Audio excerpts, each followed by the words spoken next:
Saudações alviverdes a todos, eu sou Conrado Cacassi e vamos iniciar mais um react da coletiva do professor Abel Ferreira após a vitória de 3-1 do Palmeiras sobre o Coritiba ontem à noite no Allianz Parque.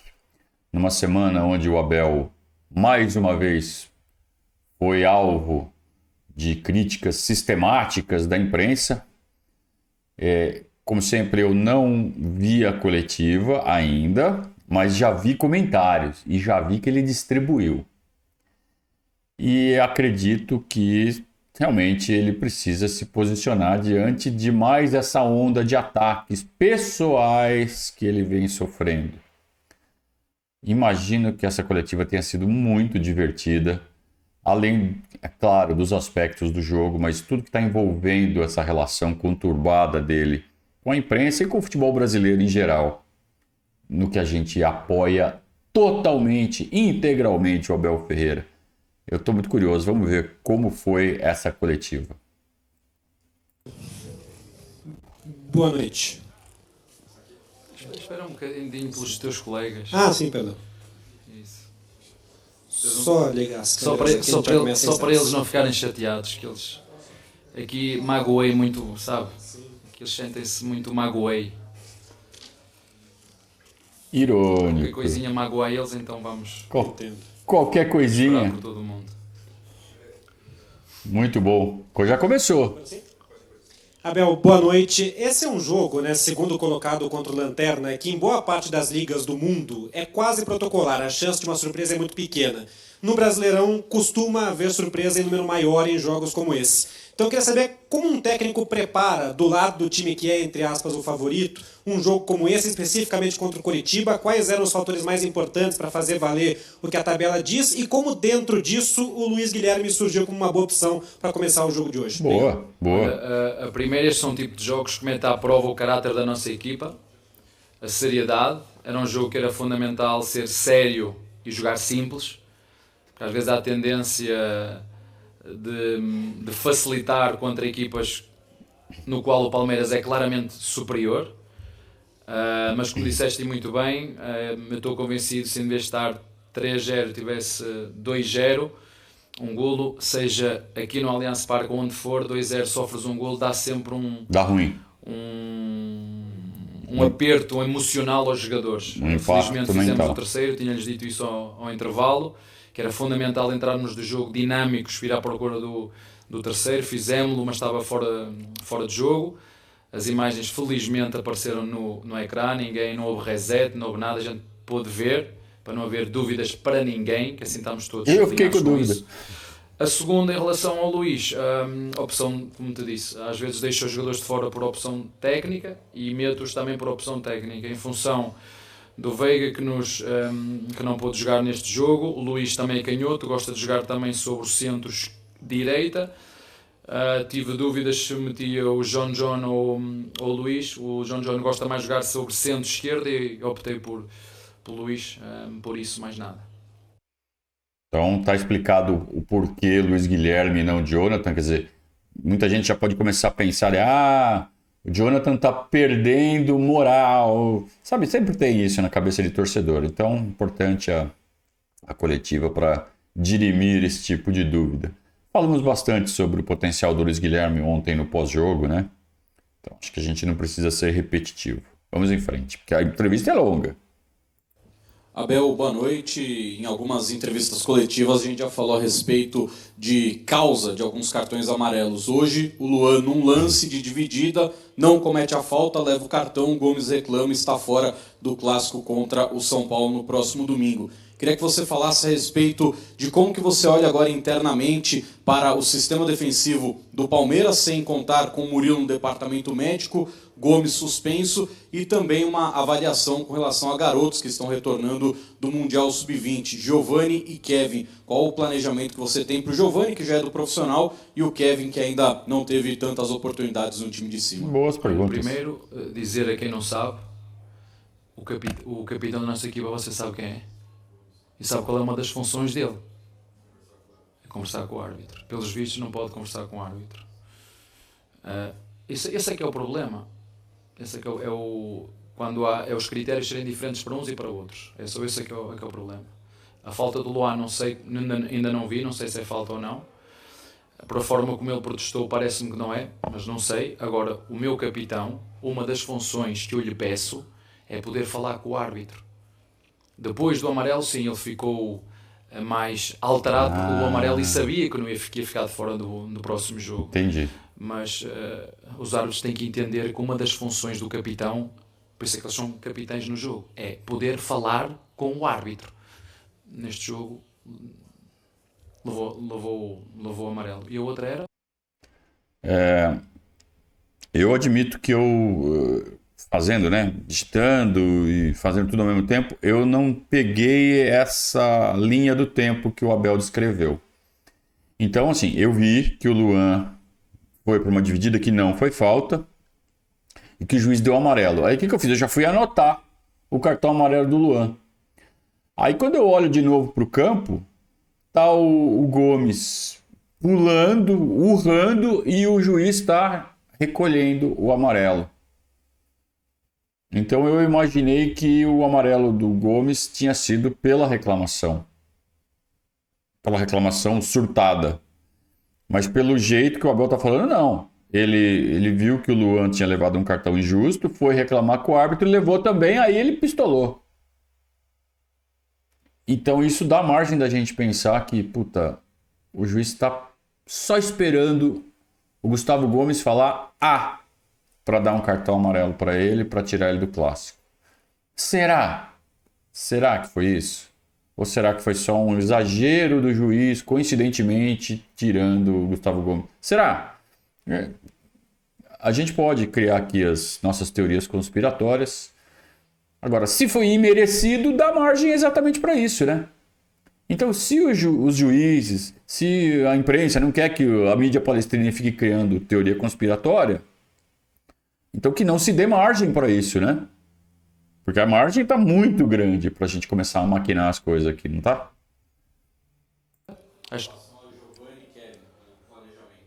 Giovanni Kevin. Eu não vou agora só meter os moleques da base, né? Eu já vos disse que isto não é só por ser da base, daqui a nada tenho 30 jogadores da base aqui a jogar e estão os torcedores a assobiar-me que querem ser campeões. Isto é preciso calma. Para nós e para vocês que têm a responsabilidade do Kevin, calma. Calma com o Kevin. Kevin. Calma. Temos que trazer experiência para dentro do grupo. Experiência. Juventude já temos muita, calma. É importante esse equilíbrio dentro do elenco. Então, o Abel fazendo uma avaliação global, ele está vendo que tem bastante moleque, né? Ele já subiu bastante, todos estão se integrando, mas não pode encher de moleque, senão fica um time realmente muito, muito moleque. Então, ele está brecando. Calma, Kevin é bom, mas estamos fechados para novos moleques nesse momento. Se a diretoria não agir nessa janela que vai abrir agora no meio do ano, aí vai ter que recorrer à base. Precisa reforçar. Então, se o Abel está falando chega de moleques, precisamos de experiência, inclusive ele mencionou agora, usou essa frase textualmente, ele está ou botando pressão na diretoria, ou ele já sabe que a diretoria está fazendo algum movimento nesse sentido. Vamos aguardar. Abel, boa noite para quarta-feira pela Copa Libertadores. Ficou a dúvida em relação a 2 jogadores que você perdeu hoje por lesão. O Gabriel Menino já sentiu ali no finalzinho do primeiro tempo e depois precisou da substituição no início da segunda etapa. E a dúvida também sobre a situação do Mike, que teve uma lesão, pelo menos algumas dores ali já na reta final da partida. Claro que é muito cedo ainda, mas o que você já pôde conversar com esses 2 jogadores, projetando também a partida de quarta-feira pela Libertadores. Obrigado. Sim, quarta-feira não vamos ter o Rio, o menino não sei, teve que ser substituído hoje. Já vos disse, meio campo, temos bons jogadores. Vamos olhar para dentro, porque agora não dá para... Temos que olhar, ver os que temos. Temos o Jailson, temos o Fabinho, né? São jogadores que se não jogar nem o Menino nem o Rios, são uns que temos. E, portanto, se não jogar nenhum destes, ou vai jogar o Fabinho ou vai jogar o Jailson, se o Rios e o Menino não puder jogar. O Abel, boa noite. Básico, né? O Richard está suspenso, foi expulso. E não podendo contar com o Gabriel Menino, que provavelmente não. Sobra quem? Fabinho, Jailson. Até poderia pensar no Luan. Só que o Luan está ocupando um lugar na zaga que não temos zagueiro, né? Quer dizer, até temos. Poderia jogar Gustavo Gomes e Naves e subir o Luan. Mas aí eu acho que não é muito recomendável para um jogo de Libertadores fazer esse tipo de pardalzice. Então, se temos Jailson e Fabinho, eu acho que é um deles, o substituto natural do menino. No caso do Mike, acho que ele voltou para o jogo, então não acredito que será problema para quarta-feira. E foram esses que ele mencionou, né? Então, é isso. Aqui a gente discute muito, né, essa questão de contra o Fortaleza podia poupar pelo resultado. Hoje também pega um adversário inferior, vai dar uma descansada porque o ritmo é muito intenso, não vão aguentar, mas você tem mantido o mesmo time. Eu queria entender o trabalho todo feito em relação a isso. Você vem de fora, uma outra ideia, a gente aqui está mais acostumado às vezes com preservar, porque o cara tem que descansar. Você tem essa visão realmente e com os resultados que vocês têm de exames, tudo, botar todo mundo sempre em campo assim? Preservar não. Vocês aqui é que ainda agora havia um treinador que preservou um jogador, né? E vocês mataram o treinador dessa equipe. Não deu para entender, né? São decisões. O treinador, quando faz as coisas, só faz com uma intenção. Por isso é que eu continuo a dizer. O treinador é escolhido porque tem uma função muito específica.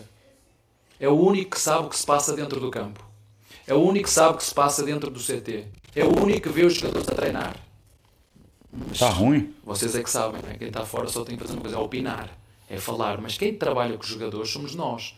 Ninguém, nem comentador, nem jornalista, tem mais informação que o treinador, certo? Certo. E ninguém quer ganhar mais que o treinador e que os seus jogadores. Ninguém. Alguns acham que sim, mas ninguém. Portanto, o treinador é o único que tem a informação toda para dizer vai jogar este, vai poupar aquele, vai jogar o outro. É assim, essa é a função do treinador. E a função do treinador também é estar preparado para ouvir críticas, para ouvir elogios, mas sobretudo preparado para uma coisa, que é aquilo que eu faço. Eu sei de onde venho, sei o que me fez chegar até aqui, portanto o que os outros dizem para mim dá-me absolutamente igual. Dá-me igual. Eu sei aquilo que eu faço, sei aquilo que os meus jogadores fazem, e portanto se tiverem que jogar a mesma equipa, os jogos todos, vai jogar a mesma equipa. Se tem que trocar, nós vamos trocar. E se tivermos jogadores do mesmo nível para trocar, nós vamos trocar. Portanto, hoje o que nós fizemos foi olhar para o jogo, tínhamos 3 dias de descanso, 3 dias já vos disse isso a vocês todos mais que uma vez, e para quem organiza esta competição, se quiser condições, tem que dar, se quiser qualidade de jogo, tem que dar condições aos jogadores recuperarem. E umas vezes estão mais frescos, outras vezes não estão frescos. Vivimos de 2 meses com 9 jogos, entramos em 2 meses com 9 jogos, para agora por causa da seleção e a seguir entra outra vez, 9 jogos outra vez. Mês que vem. É assim. Então, basicamente a pergunta foi sobre escalação, não deu para entender direito, porque deu uma falha no vídeo original da TV Palmeiras, né? Ou talvez no vídeo que eu fiz o download. Pode ter sido uma falha nesse processo aí. Mas, enfim, não conseguimos ouvir direito a pergunta. Mas pela resposta do Abel, o teor foi sobre as escolhas que ele fez na escalação. E ele fala, mas ninguém sabe melhor do que eu o que acontece dentro do elenco. E ninguém quer ganhar mais do que eu. Pode ser igual, ninguém quer ganhar mais do que eu. Beleza, Abel, isso a gente sabe. Mas a pergunta, se foi nesse teor, é que a gente não sabe como foi exatamente a pergunta. Porque falhou aí. Mas a pergunta é, por quê? Então, a coletiva existe para isso, para a gente perguntar por quê e o treinador esclarecer. Eu sei que a escolha é sua, que você quer ganhar muito, que você sabe tudo o que está acontecendo. A gente quer saber também. Então, essa é a função do repórter. Assim como ele falou sobre a função do treinador, a função do repórter é perguntar, e ele perguntou. No que deu para entender, eu não vi nada errado. A não ser que a forma como o repórter perguntou tenha sido sacana. Coisa que não deu para pegar por causa dessas falhas aí no vídeo. Que pena, né? Mas tudo bem.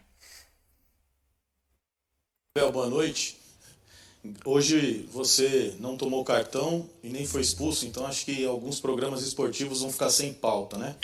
Surgiu um assunto muito delicado de um jornalista que trabalhou na Rede Globo, no Sport TV, que disse que um árbitro FIFA confidenciou a ele. Jornalista conceituado, posso saber quem é o nome dele? André Hernan. André, não. Ok, conheço. Que um árbitro FIFA tinha comentado a ele que há uma má vontade da arbitragem com você, com a sua pessoa. Esse vídeo veio à tona, a torcida do Palmeiras não gostou, e eu gostaria de saber se isso chegou até você, se você tem ciência desse vídeo, e o que você pensa sobre isso, sobre esse vídeo e essa fala do jornalista. Ele não divulgou o nome do árbitro, mas ele afirmou que foi falado para ele isso sim. Essa é a parte que eu tava esperando. E eu acho que todo mundo, né? Diante do que aconteceu durante a semana. Então, boa pergunta do colega aí, eu não sei quem foi. Agora, ó, tô esfregando as mãos aqui. Bem curto. Eu quando ouvi o Barbieri a falar, na primeira jornada, preocupou-me. Pensei que era mentira. O que esse jornalista conceituado disse, ele sabe aquilo que disse e é responsável por aquilo que disse. Mas mais do que isso, foi uma grelha que saiu dos árbitros. Dos árbitros. Não falo mais nada. Que me dão amarelo. Os árbitros que mais me amarelam. Você hoje viu este árbitro a vir comigo, educadamente, por cá. Primeira vez, primeiro aviso. Estou aqui para falar. Estamos aqui para falar. Calma, ele falou. Não veio com o amarelo na mão. Pronto, só isto. Não tenho mais nada a dizer. Falamos isso ontem no pós-jogo, gente. O juiz de ontem provou que dá para tratar com o Abel sem cartão. Então o Abel se exaltou, calma, vamos conversar, e o Abel ficou de boa. E não levou o cartão. Agora, qual é a causa e a consequência, né? Será que foi uma relação de causa e consequência? Será que foi porque durante a semana saiu essa inconfidência? Inconfidência não, porque ele é repórter, ele tá lá para isso mesmo. Essa revelação do André Hernan de que no grupo de zap dos árbitros eles falam que vão dar cartão mesmo pro Abel. E aí o de ontem falou, puta, se eu fizer isso, né? Então eu tenho que segurar para tirar esse negócio da frente para que isso vire lenda. Não vai virar lenda porque a gente não vai esquecer disso nunca. A gente vai ficar... a gente vai usar essa revelação do André Hernan ad eternum para proteger o Abel. E o saldo que fica é exatamente isso, que o árbitro provou que dá para levar a situação com o Abel sem dar cartão, se chegar e falar, conversar na moral com ele. Então, ficou muito claro. O juiz ontem ele chegou pro Abel, primeira reclamação do Abel, falou, calma, vamos conversar e não precisou de cartão, o Abel se acalmou e o jogo seguiu. E o Abel falou assim, ó, parte dos árbitros. E aí ele ainda falou, ó, tem 2 ali que são disparados que mais dão cartão. Então, assim, se fosse uma coisa assim, um índice alto, distribuído por vários árbitros, a gente teria. Mas tem 2 ali que se destacam, que são sempre os mesmos. Curiosamente, um é irmão do outro, né? Boa noite, Abel, tudo bom? Pedro Cunha da Vável Brasil. O Palmeiras é o segundo time que mais entrou em campo do Brasil nessa temporada do futebol brasileiro, com 33 jogos. E nesse mês de maio enfrentou uma grande maratona. Foram 6 jogos fora de casa, viagens desgastantes e 2 viagens para fora do país. Outras viagens muito longas, como agora para Fortaleza. Como essas frequentes viagens desgastantes, você já falou muito do calendário, mas como essas frequentes viagens podem afetar o Palmeiras em busca dos seus objetivos da temporada? Não sei como é que pode afetar, vamos, como te disse, vamos a cada jogo fazer a nossa reflexão do desgaste físico que os jogadores tiveram, sentir cada jogador, falar com os jogadores, perceber a sua linguagem corporal, né? Porque às vezes diz ao jogador, então estás fresco? Ele, estou, né? Porque eles querem jogar todas, senti-los e depois fazer o que sempre fazemos. Temos jogadores que uns têm descansado por amarelos, outros por lesão, Outros eu vou gerindo com substituições, é isso que nós temos feito. Essa é a minha função. Se houve coisa que o Brasil me ensinou, o futebol brasileiro me ensinou, foi eu, sem os jogadores saberem jogar mais do que uma partida ao mesmo tempo, tendo em conta aquilo que são os planos de jogo, do resultado dentro do próprio jogo, e depois poder gerir as substituições, que tens 5 substituições que podes fazer. É isso que nós temos feito com muita responsabilidade, e procurando sempre em cada jogo entrar sempre com a máxima força.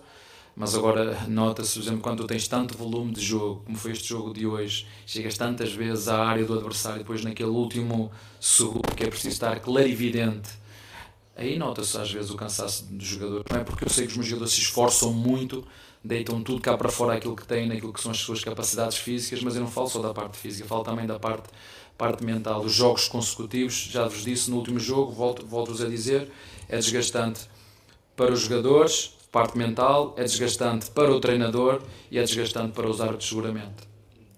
Boa noite, Abel. Tema repetido, né? Toda coletiva é isso. Ele não falou nada de novo. Então acho que não tem muito a comentar, muito a acrescentar. Mais uma vez o Abel reclama do calendário e vamos em frente. Matheus Poggioli, parabéns pela vitória de hoje. Abel, hoje o Luan se isolou na 10ª posição do ranking de jogadores com mais vitórias pelo Palmeiras no Campeonato Brasileiro. Eu queria saber de você como vem sendo o dia a dia com esse jogador que, mesmo sendo reserva, continua se consolidando na zaga do Palmeiras, ainda mais agora que o Palmeiras não terá o Gomes e também o Murilo contra o São Paulo. Obrigado. Não, o Luan é um dos pilares desta equipa. Às vezes vocês falam só, volto a referir, se há alguém que tem todo o conhecimento dos jogadores, é o treinador. Ele sabe o que treina, quanto treina, o perfil do jogador, o perfil do homem. Porque não adianta ter bons jogadores se os jogadores não têm cola. Ter um bom jogador que não agrega o resto, eu não quero. Eu quero bons jogadores que ajudem os outros a serem melhores. E o Luan é bom quando joga, o Luan é bom quando não joga, o Luan é um porventura dos jogadores que mais influencia esta molecagem que nós temos, que são muitos. Gostava de saber qual é a equipa que, a par do Palmeiras, que luta para ser campeão, mete tantos jogadores como nós. Gostava de saber qual é a equipa no futebol brasileiro que luta pelo top 4, que mete tantos jogadores jovens como nós. E isto tem a ver com a maturidade. Isto é muito bonito metê-los quando isto está tudo bem, porque quando apertar, isto vai sobrar para os mais velhos, não é? É assim que funciona. Isto não é só meter os moleques, é tudo muito bonito porque está tudo bem. O próprio treinador também aproveita também esse momento para dar um bocadinho de minutos a este, para fazê-los crescer. É assim que a gente os faz crescer. Não é quando estiver a assobiar que a gente vai meter os meninos. Agora que é preciso, mete lá os meninos. Não. E o Luan tem uma das funções deles, por isso é que ele é um pilar, por isso é que ele renovou o contrato, mesmo sem jogar muito o ano passado, porque o clube lhe reconhece não só competências técnico-táticas e físicas, mas também competências de liderança que ajuda aquilo que é a identidade do Palmeiras. Ele é um jogador que representa, temos mais, mas que representa aquilo que é a identidade do Palmeiras.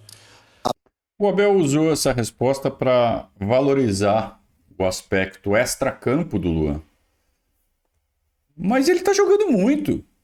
Tirando a partida do Paraguai ali, que foi um tanto desastrada, e não teve consequências, felizmente, ele está numa sequência de 6 ou 7 jogos em que ele jogou todos, com exceção do jogo em Assunção, muito, muito bem. E ontem foi mais um jogo que ele foi melhor que o Gustavo Gomes, inclusive.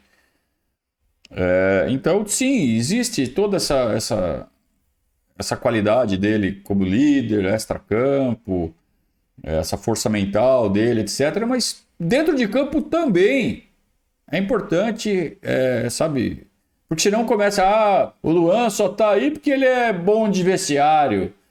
Então vou contratar um coach em vez de pagar um não sei quanto pro Luan, né? Melhor, mais barato. Porque corneta você sabe como é, né? Então, assim, são as duas coisas. O Abel valorizou a parte extra-campo, mas também temos que valorizar o que o Luan está fazendo dentro de campo desde que o Murilo se machucou. Abel, eu como jornalista, repórter, setorista do Palmeiras, acompanho o Palmeiras no dia a dia, né, e nos jogos, estou tendo o privilégio de ver um momento incrível do clube, que por acaso tem você como técnico, e você por acaso chama muita atenção, e eu fico nos detalhes ali, vendo o jogo e vendo seu comportamento. Notei hoje que você, em alguns momentos, se escondeu um pouco no banco, virou mais para trás, mirou em algum ponto de referência para evitar. Se bem que no começo você teve lá já uma treta com o juiz, com o quarto, mas eu percebo que você está tentando esquivar o olhar para poder reagir do jeito que você reage. É verdade? Eu estou errado? O que você está procurando fazer para tentar melhorar? Não, está certo. Está muito certo. Eu reparo que há muita gente que gosta de ter o Abel na boca. Ai. Isso vai ser legal. Não é? Ainda no último jogo, os próprios comentaristas a relatar o jogo estavam sempre com o Abel na boca. Levou não sei quantos amarelos, porque levou não sei o quê. Isso. Não sei. Sinceramente, eu não estou... Há uma coisa que vocês têm que entender, e as pessoas têm que entender. Eu sou um treinador que dentro das 4 linhas sou intenso. Isso não vai mudar em mim. Quando isso mudar, eu deixo de ser treinador. E não vai ser nem comentário nenhum, nem jornalista nenhum, nem o meu pai, nem a minha mãe que vai fazer alterar aquilo que é o meu caráter no jogo. Eu sou um treinador intenso. Ponto. 90 minutos ali dentro. Isso eu não vou alterar. Agora repare naquilo que você está a reparar. Que repara muito em mim. Eu não sei porquê. E você até é um cara legal. Não sei porque você repara muito em mim. Você está a reparar naquilo que eu faço. Estou mais... Pronto, sou um personagem interessante. Obrigado. Exatamente, sou intenso. Fantástico, fantástico. O que lhe quero dizer é isso. O Palmeiras são os nossos jogadores. Eu fiquei muito triste no último jogo, porque cada vez que eu sou expulso, não falam naquilo que é a consistência desta equipa e estão sempre a falar do treinador. O treinador, isso é que eu fico triste comigo, é porque vocês deixam de tirar o foco naquilo que é o importante, que são os jogadores, os nossos protagonistas. Os nossos protagonistas são os que fazem gols, são os que correm, são os que se dedicam, são eles que fazem, são eles que têm que ter os holofotes. Eu, como todos os treinadores de futebol brasileiro, como ainda ontem vi um Santos contra o Internacional, vi o comportamento dos treinadores, isso eu vou guardar para mim. O que eu penso em relação a tudo isso eu vou guardar para mim só. Fica cá dentro. Todos temos que melhorar. Os treinadores têm que melhorar, os dirigentes têm que melhorar, a forma como os jornalistas veem o futebol. O Luís Castro, mais eu volto a referir. Vocês querem valorizar o futebol brasileiro? Não querem, porque se quisessem valorizar o futebol brasileiro, falaram das coisas positivas e não falam zero positivas, só falam das coisas negativas. Claro, isso aí já é uma característica da imprensa. Valorizar a polêmica. Isso vem de orientação dos editores, dos chefes. Pô, fala do que vai dar buzz, do que vai dar comentário, para aumentar a audiência. Isso aí, infelizmente, é assim e eu acho que não é só aqui no Brasil. O Abel está tentando tirar o foco dele, né? E não só na coletiva. Ele não está chegando na coletiva e falando assim, parem de olhar para mim e olhem para a equipe.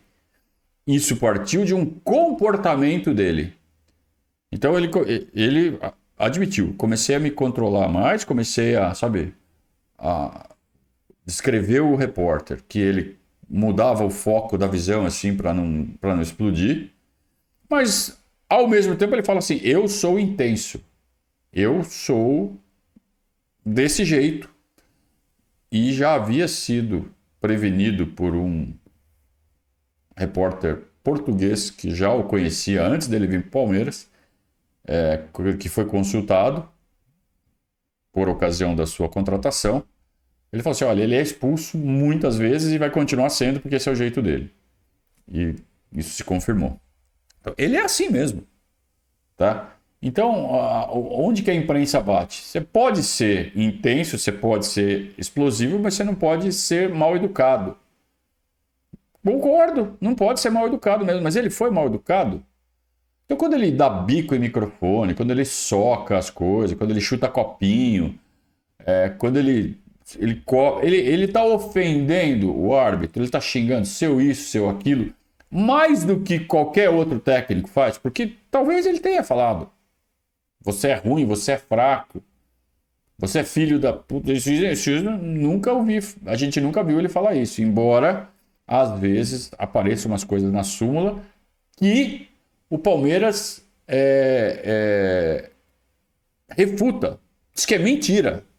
Então os árbitros mentem, segundo o Palmeiras, nas súmulas para carregar contra o Abel. E a imprensa pega essas verdades escritas pelo árbitro como sendo verdades mesmo. Não questiona o árbitro, mas disse mesmo. Então já saiu essa ideia na torcida do Palmeiras. Bota uma câmera no Abel. Igual bota uma câmera em polícia, né? Põe a câmera no Abel. Vamos ver se ele falou isso que dizem que ele fala mesmo. Aí talvez comecem ou talvez cessem essa mentirada que os árbitros escrevem na súmula e que a imprensa toma como verdade absoluta. Então, ótimo que está sendo colocado esse tema. E o Abel se defendendo e falando, sou intenso mesmo. E aí que se julgue o que é feito de verdade, não o que é escrito e inventado nas súmulas por esses ficcionistas que são os árbitros do Brasil. Mas isso é uma qualidade. Você não, pronto, então você é dos bons, você é daqueles 50% que estão do lado certo. Então vocês têm a responsabilidade de puxar os outros 50% para valorizar aquilo que é preciso melhorar. Já falei várias vezes, tem no meu livro, tem um capítulo que fala só sobre isso. O que é que o futebol brasileiro é bom? Por falar no meu livro, queria dizer-vos que, porque ninguém fala nisto, queria dizer-vos que passou de 100 mil exemplares vendidos e mais de 5 milhões doados a instituições. Para vocês falarem um bocadinho, sei que eu tenho alguma coisa boa, não é? Falarem um bocadinho fora de futebol. Não falo pelo futebol, que o futebol tem coisas boas e mais para onde você quiser olhar. Mas extra futebol. Se calhar fiz mais eu, que estou aqui há 2 anos e meio, do que muitos que estão aí, que falam e não fazem nada. Mas está lá um anexozinho no final do livro. É pouquinho, não precisa ler muito, são umas 10 páginas. Vocês que são preguiçosos e não gostam de ler, é pequeno, vai, façam um esforço. Irônico, ácido e matando a cobra e mostrando o pau, né? Vocês querem falar de coisa pessoal mesmo? Vocês querem falar de comportamento pessoal? Então tá aqui o que eu fiz. Pelo país de vocês. Tá? Tem 5 milhões de reais sendo aplicados em instituições, porque ele abriu mão. Ele está retribuindo ao Brasil o que ele recebeu, o que está acontecendo na vida dele, ele está retribuindo ao país ao reverter a renda do livro dele, que é um sucesso absoluto. Então ele está falando, vocês vão falar da minha parte pessoal, então por que vocês não falam isso? É pessoal, né? Não é pessoal? Tomou não sei quantos cartões, o comportamento dele, ele é isso, ele é colonizador, ele é aquilo, mas ele doou 5 milhões para esse país, do bolso dele. 5 milhões, não é 5 cruzeiros. Tá? Boa, Abel, boa. Aqui, boa noite, duas por gentileza. Mas eu gosto de si, hein? Eu gosto de si. Eu gosto de você. Primeiro, né? No lance. Deixa-me aqui sozinho, já vieram. Mas eu perdoo todo mundo, diga. No primeiro gol do Palmeiras, você chama o Gustavo Gomes, conversa com ele passa uma instrução para o Zé Rafael. Quer saber o porquê disso? E você usou o termo, agora há pouco, todo mundo gosta de ter o Abel na boca. Por que esse termo? Isto foi o que eu vi nos últimos... Eu chutei um microfone, parece que matei alguém. Não é? Estava num sítio, peguei num telefone num sítio onde, na minha opinião, não devia estar jornalistas, quando eu não sabia que estavam jornalistas. Estavam 3 jornalistas. Aqui estão jornalistas. Estão 10, têm câmaras, não tinha lá nada. Eu vejo jornalistas, os sindicatos, jornalistas têm que... Assim, eu para respeitar os outros, primeiro tem que ser respeitado. A pergunta do cara, eu não sei se ele encasquetou com a expressão estou com o Abel na boca. Estou com o Abel na boca significa que o Abel é assunto.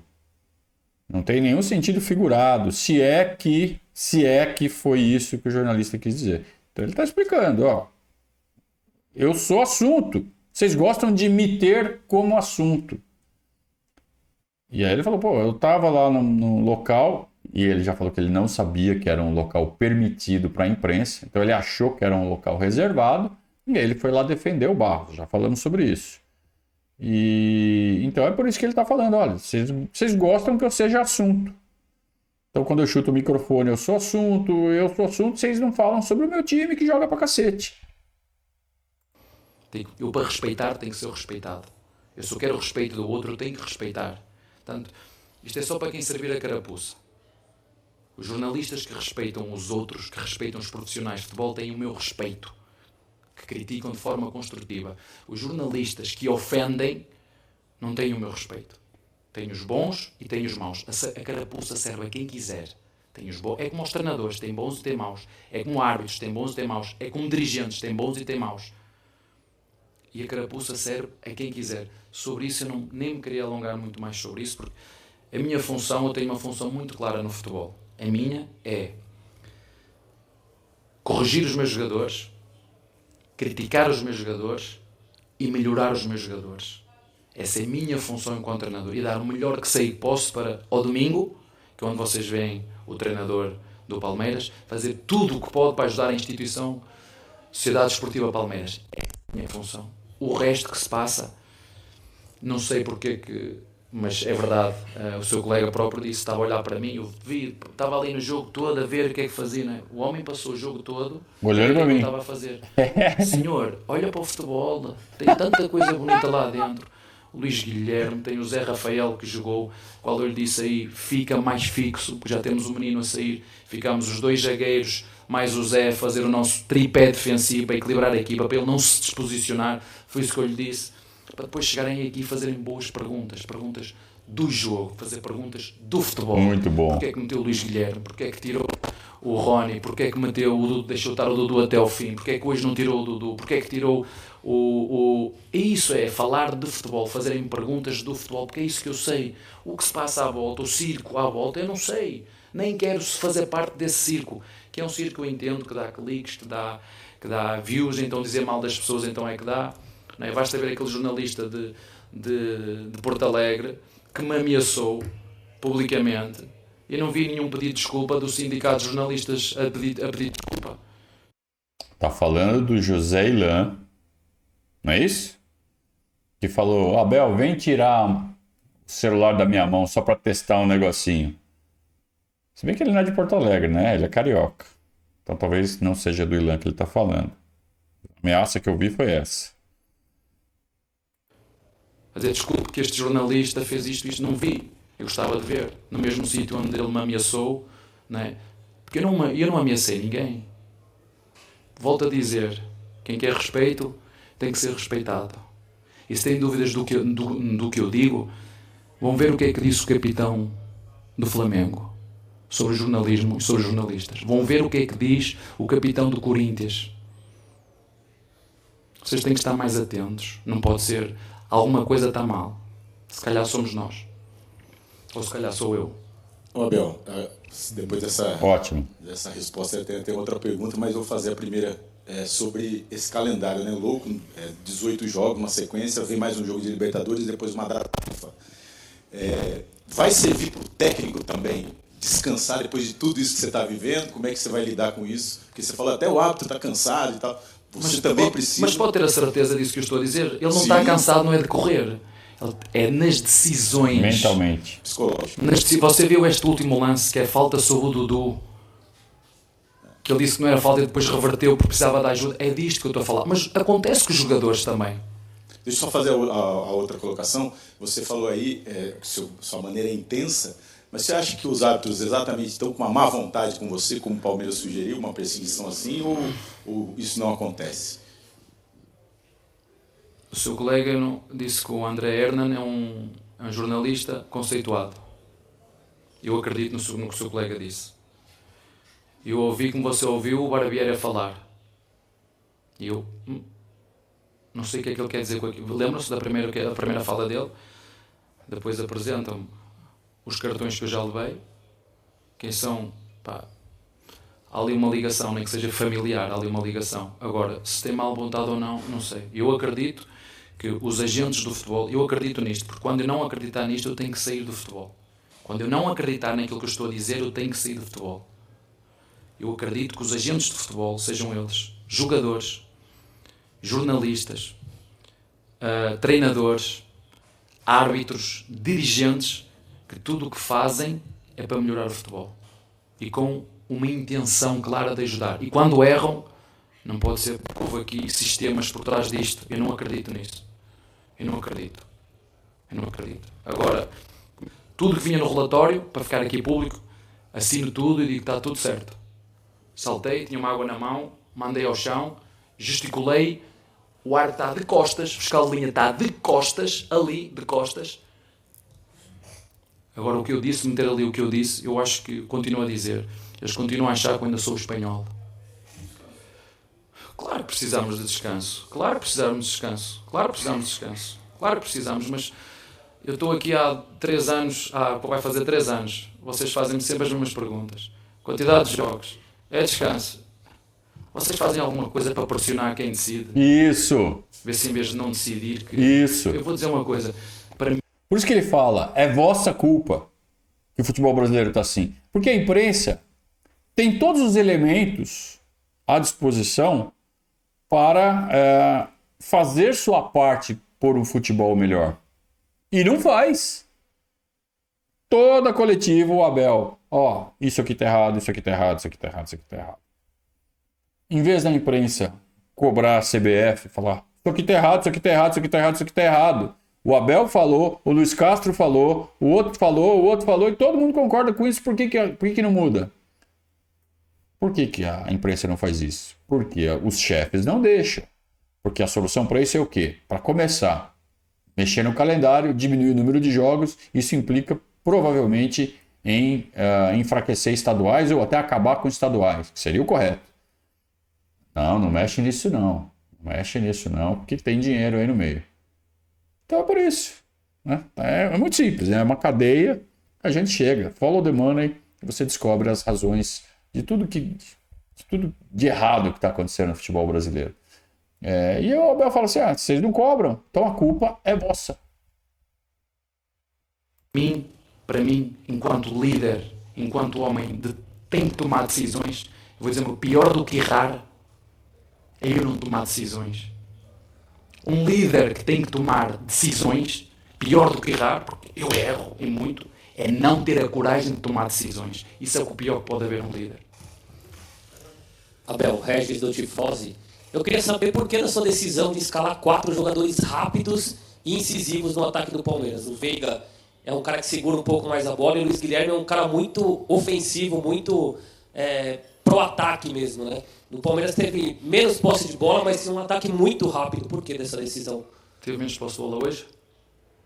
Não, menos posse de bola do que o normal, né? Não que menos que o Curitiba.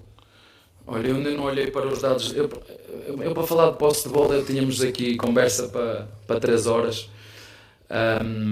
Vocês sabem que eu gosto de jogadores... Eu não. Vocês olham para os melhores treinadores do mundo e todos eles gostam de jogadores dinâmicos, intensos na frente, jogadores Rony, Dudu, Arthur, um Veiga que tem uma chegada, próprio Luís, são jogadores, para além de ser criativos, são dinâmicos. E nós, jogando com uma linha de 5, optamos por exemplo, nós fizemos hoje uma construção diferente. Eu estava à espera que algum de vocês, jornalistas, tenha estado atentos, já sabia, porquê é que você trocou a construção do Palmeiras, que fazia uma construção a 3 e hoje fez a 4? Ninguém teve o cuidado. Eu estava à espera, com um bom jornalista, chegasse a dizer assim, porquê é que você hoje fez? Não vale a pena perguntar, que eu não vou agora, eu não vou responder porquê. Mas eu fiz uma saída hoje diferente. E um jornalista queira só saber de futebol, ou gosto muito de futebol, que dizer, Abel, porquê é que hoje fez uma saída diferente do que o que faz? Eu ia responder. Agora não respondo, não adianta me perguntar a seguir que eu não vou responder.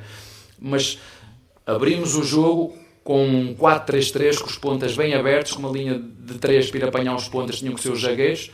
Acho que o Dudu teve ali duelos muito interessantes com o Kusevic, nós pusemos o Kusevic a ter que sair do centro, a correr como um desalmado. Foi pena, como vos disse, acho que podíamos ter feito o terceiro golo mais cedo, pelo volume que chegámos lá, mas nem sempre aquela última decisão saiu a melhor. Por isso eu vos digo, eu conheço os meus jogadores, sei quando eles estão frescos nas pernas, porque o que está aqui atrás, o GPS não mente, e sei quando eles estão frescos ou não aqui na cabeça. E hoje, como disse, tivemos um volume muito grande no último terço, mas faltou a melhor decisão no último terço, para poder ampliar mais o resultado.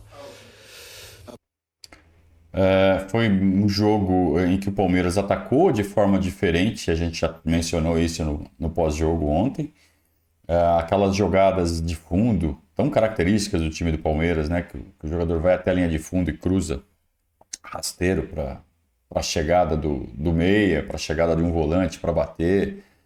A gente não viu isso, a gente viu muitos cruzamentos por trás da linha de 3 zagueiros, né, buscando sempre o segundo pau, buscando sempre o ataque em velocidade à trajetória da bola, normalmente feito ou pelo Arthur ou pelo Dudu, e tanto que saíram 2 gols assim, um não valeu.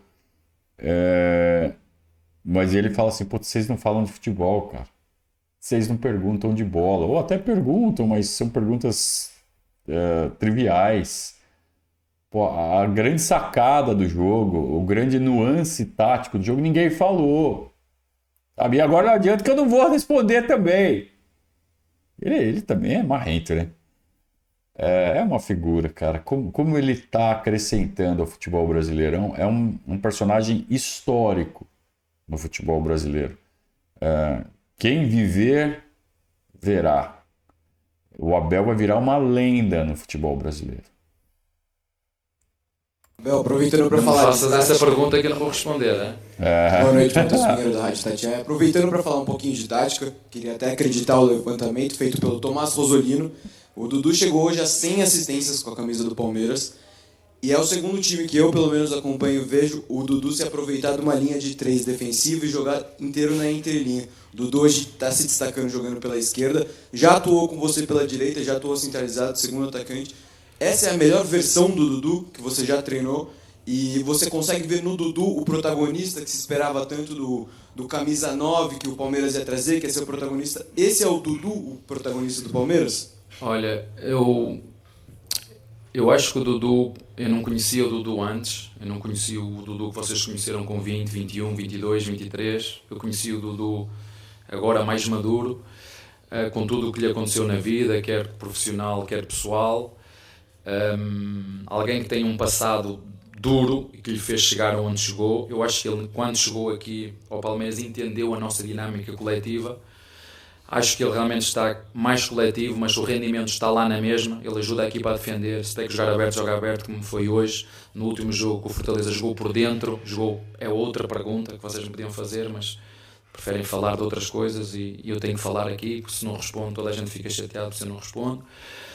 Mas hoje tinha a missão de estar mais aberto para alargar aquela linha de 5, sendo que os dois de fora, os laterais deles saltavam nos nossos laterais e ficavam com 3 atrás. E o Dudu cumpriu muito bem o que nós lhe pedimos. Hoje deixei-o estar até ao fim porque ele queria fazer um golo. Vocês viram a quantidade de vezes que ele tentou fazer um. Acho que é isso que nós ainda vamos trabalhar, aquela finta interior para depois acertar no golo. Acho que ele é um muito bom assistente, porque ele tem não sei quantas assistências, me estavas a dizer. Sim. Chegou pronto, portanto, é agora só desafiá-lo e meter-lhe uma meta de 10, 12 golos num ano, porque ele tem que os fazer. Um ponta como ele, como o Arthur do outro lado, ele tem que... Não que ele depois fique egoísta e não passa a bola a ninguém, não estou a dizer isso. Ele sabe que às vezes tem que aparecer na área sem bola, do lado contrário onde o jogo se está a desenrolar, aparecer do lado contrário como segundo centroavante, como fez o golo no último jogo contra o Atlético. Obrigado pela correção. É isso que ele tem que fazer. Melhorar esse detalhe, o resto... Acho o treinador está muito satisfeito, os torcedores estão muito satisfeitos, renovamos o contrato com ele. Agora é só esperar que ele continue a dar rendimento, é isso que eu peço aos meus jogadores, faço o máximo esforço para depois tirar o máximo de rendimento de cada um. Essa é a minha missão como treinador, é ajudá-los, corrigi-los, criticá-los internamente e depois ajudá-los a ser melhor em todas as vertentes, como homens, se for possível, porque eu não sou o pai deles, mas essa também é uma função do treinador.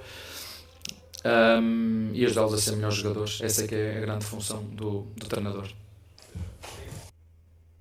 Muito bem, mais uma excelente entrevista do Abel.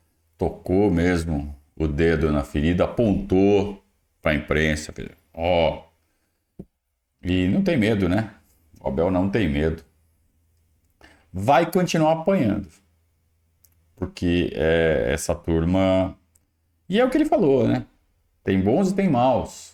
Então, a cada grande entrevista como essa que ele deu agora, o cara que é bom e tá meio na dúvida, tá, puta, mas meus colegas estão falando isso, mas, porra, cada vez mais ele vence pela razão.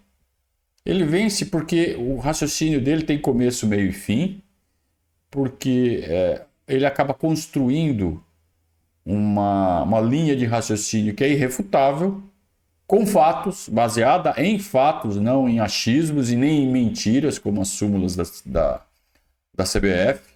Quem preenche são os maus juízes. E aos poucos, ele vai trazendo os bons profissionais para o seu lado, ou no mínimo fazendo com que eles sejam justos. E aqueles que insistem em ficar construindo narrativas de combate, de perseguição,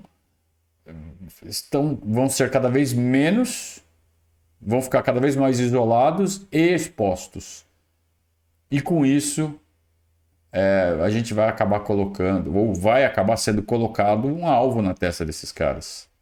Ó, esse cara é ruim, esse cara é ruim, esse cara é ruim. Então, continuem, vocês que são ruins, a fazerem o que vocês sabem fazer de pior. Porque vocês vão ficar cada vez mais expostos. Porque no final, a verdade, se ela for esmiuçada de forma inteligente, de forma transparente, como faz o Abel, estabelecendo uma relação de causa e consequência com clareza e explicando por que está errado, assumindo os seus erros, mas questionando de volta, por que vocês não fazem isso para melhorar o futebol brasileiro? Por que vocês não fazem? Vão lá, leiam o meu livro. O capítulo é pequenininho, dá para ler. Sendo ácido, sendo firme e mantendo seus princípios. Não precisa de mais nada do que isso para ter a torcida toda do Palmeiras cada vez mais a seu lado. Então por isso que a gente dá nota 10 para o Abel. Estamos com o Abel, fechadíssimos com o Abel. Não é porque ele está com a camisa do Palmeiras. Claro que também é. Mas porque ele faz por merecer. Porque a gente já teve outros técnicos que botaram a camisa do Palmeiras em que nós os recusamos. Por exemplo, o que está no Internacional hoje. Então, o Abel, sim, faz a gente sentir cada vez mais orgulho de vestir essa camisa verde, de torcer pela Sociedade Esportiva Palmeiras. E assim a gente termina o react desta partida entre Palmeiras e Coritiba. Mais uma entrevista épica do Abel Ferreira. Palmeiras, além de jogar muita bola e dar espetáculo durante os 90 minutos, ainda tem essa prorrogaçãozinha que é a coletiva do Abel. Vale a pena cada segundo. Obrigado a todos pela companhia. Uma ótima semana a todos e saudações alviverdes.